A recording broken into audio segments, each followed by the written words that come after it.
Hello students, once again एक बार पुनः मैं आप लोगों के बीच उपस्थित हूँ। सर्वप्रथम मेरी ओर से आप सभी विद्यार्थियों को सुप्रभात, गुड मॉर्निंग।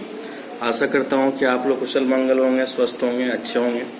तो आज हम लोग क्लास 11th के लिए, कक्षा 11वीं के लिए हिंदी विषय से आप लोगों के लिए चैप्टर नंबर 1, जैसा कि मैंने पिछले वीडियो में मैंने पाठ संख्या 1 नमक का दारोगा जो शीर्षक है, जिसके लेखक हैं प्रेमचंद, जो हिंदी साहित्य के बहुत बड़े रचनाकार, कथाकार, कथा सम्राट, उपन्यास सम्राट माने जाते हैं। उनको कई नामों से हम लोग पुकारते हैं। ठीक है, तो आज हम लोग उन्हीं की जो रचना है, उन्हीं की जो कहानी है नमक का दारोगा, ये एक बहुचर्चित कहानी है उनके द्वारा लिखित, और इस कहानी के माध्यम से उन्होंने एक प्रकार से दिखलाने का प्रयास किया है कि इस कहानी में कई पात्र हैं, कई कैरेक्टर हैं, लेकिन क्या है उसमें से जो प्रमुख कैरेक्टर है, जो प्रमुख पात्र है, मुंशी वंशीधर जो नमक का दारोगा था, जो नमक के दारोगा के पद पर नियुक्त हुए थे, तो उन्होंने अपनी जो नौकरी उन्होंने किया है जिस पद पर, वो पूरी ईमानदारी, पूरी लगन से, पूरी निष्ठा के साथ उन्होंने अपने कर्तव्य का निर्वाह किया है, और कई मूल्यों के आधार पर उन्होंने अपने पद का जो है, अपनी गरिमा का, अपने व्यक्तित्व का पालन किया है। इस पाठ में प्रेमचंद ने मुंशी वंशीधर के व्यक्तित्व के बारे में दिखलाने का प्रयास किया है, और उनके बारे में दिखलाने का प्रयास किया है कि किस प्रकार से उन्होंने पूरी ईमानदारी से अपना कार्य किया है। ठीक है, तो चलिए आज हम लोग नेक्स्ट वीडियो में अगले भाग के रूप में हम लोग चर्चा करते हैं, भाग संख्या 3। ठीक है, तो उसके बाद जब बहुत सारी गाड़ियां जो है, जैसा कि पिछले वीडियो में मैंने बताया था कि जब मुंशी वंशीधर को दारोगा के पद पर नियुक्त हुए और कुछ ही महीने हुए थे, जिस क्षेत्र में उनका मतलब तबादला हुआ था, जिस क्षेत्र में वो गए थे, है ना, तो उस क्षेत्र में जाने के क्रम में उनके एक व्यक्ति के साथ मुलाकात होती है, भेंट होती है, जो उस क्षेत्र का एक जमींदार व्यक्ति था, बहुत ही प्रतिष्ठित व्यक्ति था। एक प्रकार से कह सकते हैं कि आप लोग जमींदारी से, और जो जमींदार व्यक्ति होते हैं उस क्षेत्र के, उस ग्रामीण क्षेत्र के जो लोग होते हैं, उनको बहुत ही सम्मान की नजरों से देखते हैं।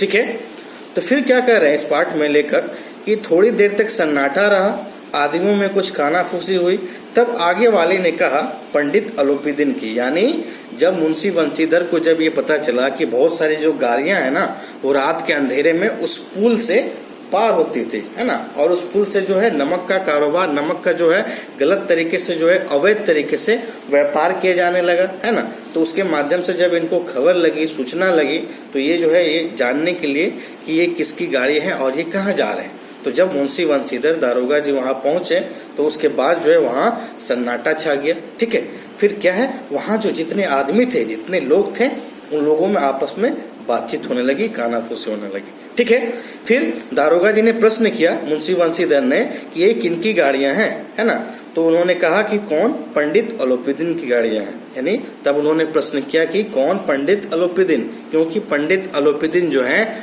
उस क्षेत्र के बहुत ही पुराने व्यक्ति, जमींदार व्यक्ति हैं, बड़े व्यक्ति, प्रतिष्ठित, लेकिन इनको जो है उनके बारे में जानकारी नहीं थी, क्योंकि कुछ ही समय पूर्व जो है ये वहां पर आए थे। ठीक है, तब वो कहने लगे कि दातागंज के, ठीक है, दातागंज उस स्थान का नाम है, उस क्षेत्र का नाम है।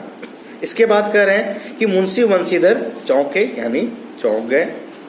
पंडित अलोपीदीन इस इलाके के सबसे प्रतिष्ठित जमींदार थे। पंडित अलोपीदीन उस क्षेत्र के, उस इलाके के सबसे प्रतिष्ठित, नामे जाने वाले, गिरामी वाले व्यक्ति माने जाते थे।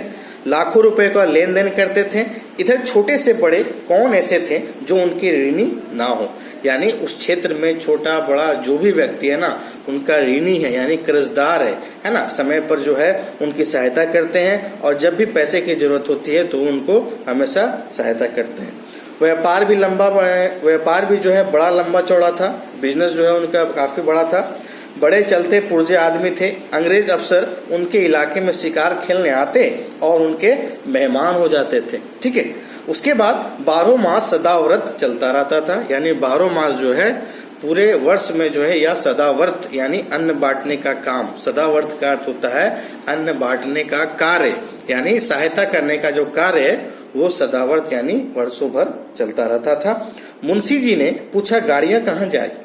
मुंशी जी ने उन लोगों से पूछा कि गाड़ियां ये कहाँ जाएगी। ठीक है, तो उत्तर मिला कानपुर। लेकिन इस प्रश्न पर कि इनमें क्या है, सन्नाटा छा गया। लेकिन जब दोबारा उन्होंने उन लोगों से प्रश्न किया, क्वेश्चंस किया कि इस गाड़ियां में क्या है, ठीक है, तो सन्नाटा छा गया। लोग जो है चुपचाप हो गए, चकित हो गए। इसके बाद दारोगा साहब का संदेह और भी बढ़ा। दारोगा साहब का मुंशी बंशीधर जी का जो संदेह है, शक है ना, वो और भी बढ़ गया। क्यों? क्योंकि जब मैंने ये प्रश्न पूछा तो लोग चुपचाप है, शांत है, कोई भी उत्तर नहीं दे रहा है। ठीक है, देर तक उत्तर की बाट देखकर, यानी बहुत देर तक उन्होंने इंतजार किया, लेकिन उधर से जो है कोई भी उत्तर, कोई भी रिस्पॉन्स नहीं मिल रहा था। ठीक है, तब क्या हुआ, वो जोर से बोले, क्या तुम सब गूंगे हो गए हो? हम पूछते हैं इनमें क्या लदा है, इसमें क्या है? ठीक है, जब इस बार भी कोई उत्तर ना मिला तो उन्होंने घोड़े को एक गाड़ी से मिलाकर बूढ़े को टटोला, छुआ, देखा, भ्रम दूर हो गया, सस्पेंस दूर हो गया।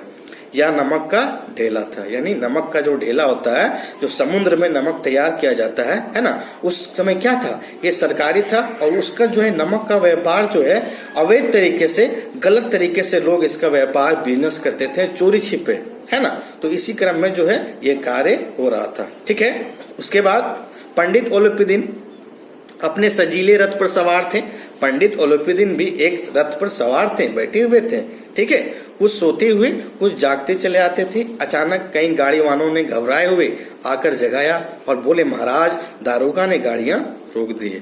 जो दारोगा जी है वो सभी की गाड़ियां जो है रोक दी हैं और घाट पर खड़े आपको बुलाते हैं। और घाट पर खड़े वो क्या है, पंडित ओलिपिदिन को बुला रहे हैं कि कौन इस गाड़ी का मालिक है, कौन पंडित ओलिपिदिन है, उन्हें मेरे सामने उपस्थित करो, हाजिर करो।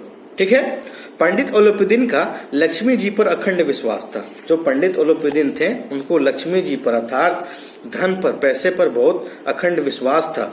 यानी उनका मानना था कि पैसे से ही सारे कार्य हो सकते हैं। ठीक है, वह कहा करते थे कि संसार का तो कहना ही क्या, स्वर्ग में भी लक्ष्मी के ही राज है। उनका मानना था, उनका कहना था, उनकी ऐसी सोच थी, है ना, कि यहाँ तो क्या, संसार में क्या, तो स्वर्ग में भी लक्ष्मी का ही राज्य है। यानी चारों तरफ जो धन का ही राज्य है और जिसके पास धन है उसके पास सभी कुछ है। उनका यह कहना यथार्थ ही था, सही ही था।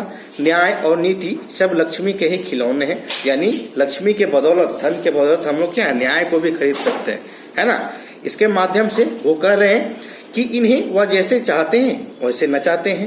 लेटे ही लेटे गर्व से बोले, चलो हम आते हैं, कौन बुला रहा। यह कहकर पंडित जी ने बड़ी निश्चिंता से पान की बीड़ी लगाकर खाए, फिर लिहाफ ओढ़े हुए, यानी चादर ओढ़े हुए दारोगा के पास आकर बोले, बाबूजी आशीर्वाद, बाबूजी आशीर्वाद दीजिए, कहिए हमसे ऐसा कौन सा अपराध हुआ कि गाड़ियां रोक दी गई है। जब वो दारोगा मुंशीधर के सामने उपस्थित हो गए और उनसे कहने लगे कि कहिए दारोगा जी, हमसे क्या गलती हो गई, क्या त्रुटि हो गई कि आपने हमारी गाड़ियों को रोक दी है। ठीक है, इसके बाद क्या है, हम ब्राह्मणों पर तो आपकी कृपा दृष्टि रहनी चाहिए कि गाड़ियां रोक दी गई है। फिर वंशीधर रुखाई से बोले, सरकारी हुक्म। फिर वंशीधर जो है, मुंशी वंशीधर जो दारोगा थे, वो कहने लगे कि मैं अपने तरफ से आपकी गाड़ियों को नहीं रोका हूँ, ये तो सरकारी हुक्म है, सरकारी आदेश है जिसके द्वारा मैंने रोका है। ठीक है, ये कहने लगे। इसके बाद फिर वो कह रहे हैं कि पंडित ओलिपिदिन ने हंसकर कहा, हम सरकारी हुक्म को नहीं जानते। फिर पंडित ओलिपिदिन जो हंसकर कहने लगे कि हम सरकारी हुक्म को, सरकारी आदेश को नहीं जानते, हम खुद सरकार है, हम स्वयं सरकार है। ऐसा वो हम खुद सरकार हैं, स्वयं सरकार हैं। इसके बाद कहने लगे कि हमारी सरकार तो आप ही हैं, हमारा और आपका तो घर का मामला है, हम कभी आपसे बाहर हो सकते हैं क्या। ऐसी बातें पंडित ओलिपिदिन मुंशी वंशीधर को कहने लगे। ठीक है, इसके बाद कहते हैं कि आपने व्यर्थ का कष्ट उठाया है, आपने बेकार का कष्ट उठाया है ना। यह हो नहीं सकता क्योंकि इधर से जाए और इस घाट के देवता को भेंट न चढ़ाए।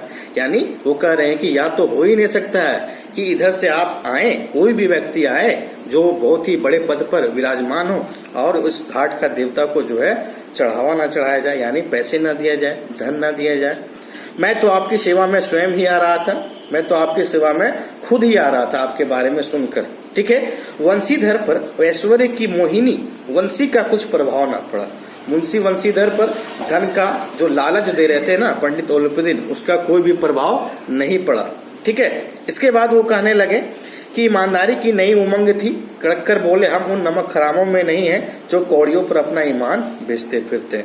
यानी मुंशी वंशीधर जो है बहुत ही ईमानदार व्यक्ति थे, प्रतिष्ठित व्यक्ति थे और ईमानदारी को ही वो सब कुछ समझते थे। और वो कहने लगे कि हम उन नमक हरामों में नहीं हैं जो कौड़ियों पर, जो थोड़े से धन पर जो है अपना ईमान बेचते फिरते हैं। आप इस समय हिरासत में हैं, आपका कायदे के अनुसार चालान होगा, ऐसा मुंशीधर पंडित ओलुपीदीन को कह रहे थे। ठीक है, बस मुझे अधिक बातों की फुर्सत नहीं है, जमादार बदलू सिंह तुम इन्हें हिरासत में ले लो, मैं हुक्म देता हूँ। और उन्होंने अपने जमादार को, अपने सिपाही को आदेश दिया कि आप पंडित ओलुपीदीन को हिरासत में लीजिए, आप जो है हमारे हिरासत में हैं, यानी मैंने आपको अरेस्ट किया है। ठीक है, इसके बाद फिर क्या कह रहे हैं कि पंडित ओलुपीदीन स्तंभित हो गए, यानी आश्चर्य हो गए, गाड़ी वाहनों में हलचल मच गई, यानी सभी लोग आश्चर्यचकित हो गए कि इतने बड़े व्यक्ति, इतने प्रतिष्ठित व्यक्ति को, जिनको कभी किसी ने हाथ तक नहीं लगाया है, और ये जो दारोगा है जो कुछ ही समय पूर्व इस क्षेत्र में आए हैं और उन्होंने हिरासत में ले लिया है ना, तो लोगों में जो है हलचल मच गई। पंडितों के जीवन में कदाचित यह पहला ही अवसर था कि पंडित जी को ऐसी कठोर बातें सुनने पड़े, यानी ऐसी कठोर बातें उन्हें कभी भी सुनने का मौका नहीं मिला है, कभी भी अवसर नहीं मिला है। बदलू सिंह आगे बढ़ा, किंतु रोब के मारे या साहस न हुआ कि उनका हाथ पकड़ सके। जो बदलू सिंह सिपाही था वो भी भली भांति जानता था, क्योंकि उस क्षेत्र में बहुत पहले से ही था वो, और उसको इतना साहस नहीं हो रहा था, हिम्मत नहीं हो रही थी कि वो उनके हाथों को पकड़ ले, उन्हें गिरफ्तार कर ले। ठीक है, इसके बाद क्या हुआ, पंडित जी ने धर्म को धन का ऐसा निरादर करते कभी ना देखा था, यानी धर्म को धन का निरादर, यानी धर्म और धन में एक प्रकार से युद्ध सी ठन गई है ना। धर्म कौन है, ईमानदार मुंशी वंशीधर, और धन जो है पंडित ओलुपीदीन, और दोनों में जो है एक प्रकार से क्या है, एक प्रकार से ऐसा लग रहा था कि वो युद्ध छिड़ गई है। विचार किया, यह अभी उदंड लड़का है, माया मोह के जाल में अभी नहीं पड़ा है, अल्हड़ है, झिझकता है, यानी अभी उदंड लड़का है, नया नया इस क्षेत्र में आया है, अभी माया मोह धन के बारे में ये नहीं जानता है। ठीक है, बहुत दिन भाव से बोले, बाबू साहब ऐसा ना कीजिए, हम मिट जाएंगे, हमारी इज्जत प्रतिष्ठा सभी धूल मिट्टी में मिल जाएगी, ऐसा जो है मुंशी वंशीधर को पंडित ओलुपीदीन कहने लगे। ठीक है, बहुत दिन भाव से बोले, बाबू साहब ऐसा ना कीजिए, हम मिट जाएंगे, इज्जत धूल में मिल जाएगी, हमारा अपमान करने से आपके हाथ क्या आएगा, कुछ नहीं आएगा, हम किसी तरह आपसे बाहर थोड़े ही हैं। वंशीधर ने कठोर स्वर में कहा, हम ऐसी बातें नहीं सुनना चाहते, हम ऐसी दोबारा बातें नहीं सुनना चाहते हैं। ठीक है, ओलुपीदीन ने जिस सहारे को चट्टान समझ रखा था, यानी जिस सहारे को चट्टान समझ रखा था, वह पैरों के नीचे से खिसकता हुआ मालूम हो रहा था। यानी मुंशी वंशीधर को और जो धन है उसको चट्टान जैसा समझ रहे थे पंडित ओलुपीदीन, कि इस धन के आगे सभी बिक सकते हैं, सभी झुक सकते हैं, लेकिन वो जो चट्टान जो है धीरे धीरे पैरों के नीचे से खिसकता हुआ प्रतीत हो रहा था, नजर आ रहा था। स्वाभिमान और धन ने ऐश्वर्य की कड़ी चोट लगी, किंतु अभी तक धन की सांख्यिक शक्ति का पूरा भरोसा था, किंतु अभी तक जो है पंडित ओलुपीदीन को अपने धन, अपने ऐश्वर्य, अपने बल पर जो है अभी तक भरोसा था कि मैं आगे जो है छूट जाऊंगा, मैं रिहा हो जाऊंगा। ठीक है, अपने मुख्तार से बोले, लाला जी 1000 के नोट बाबू साहब को भेंट करो, यानी अपने व्यक्ति से बोले कि लाला जी 1000 के नोट जो है बाबू साहब यानी मुंशी वंशीधर को, दारोगा जी को भेंट करो। आप इस समय भूखे सिंह हो रहे हैं, यानी आप इस समय भूखे शेर हो, है ना। और जब शेर जो है भूखा रहता है तो वो जो शिकार की तलाश में रहता है, भोजन की तलाश में रहता है, उसी प्रकार से आप अभी भूखे शेर हो और आपको जो है शिकार चाहिए, भोजन चाहिए, आप इसे स्वीकार कीजिए, एक्सेप्ट कीजिए। ठीक है, वंशीधर ने गर्म होकर कहा, 1000 नहीं 1 लाख भी मुझे सच्चे मार्ग से नहीं हटा सकते। पंडित मुंशी वंशीधर जो है दारोगा जी, वो कहने लगे बहुत ही गुस्से में आकर, आवेश में आकर, क्रोध में आकर कहने लगे कि 1000 नहीं 1 लाख भी मुझे सच्चे मार्ग से, सच्चे रास्ते से, पूरी ईमानदारी से मुझे हटा नहीं सकता है। धर्म की इस बुद्धिहीन दृढ़ता और देव दुर्लभ त्याग पर मन बहुत झुंझलाया। अब दोनों शक्तियों में संग्राम होने लगा, दोनों शक्तियां जो है आपस में लड़ने लगी, धर्म और धन के बीच युद्ध सी ठन गई थी, है ना। और दोनों में जो है ऐसी बातें होने लगी कि माने सभी लोग जो उस समय उपस्थित थे सभी जो है आश्चर्यचकित होकर देखने लगे थे। ठीक है, तो फिलहाल इस वीडियो में आप लोगों के लिए इतना ही। मैं अपनी वाणी को विराम देता हूँ। धन्यवाद।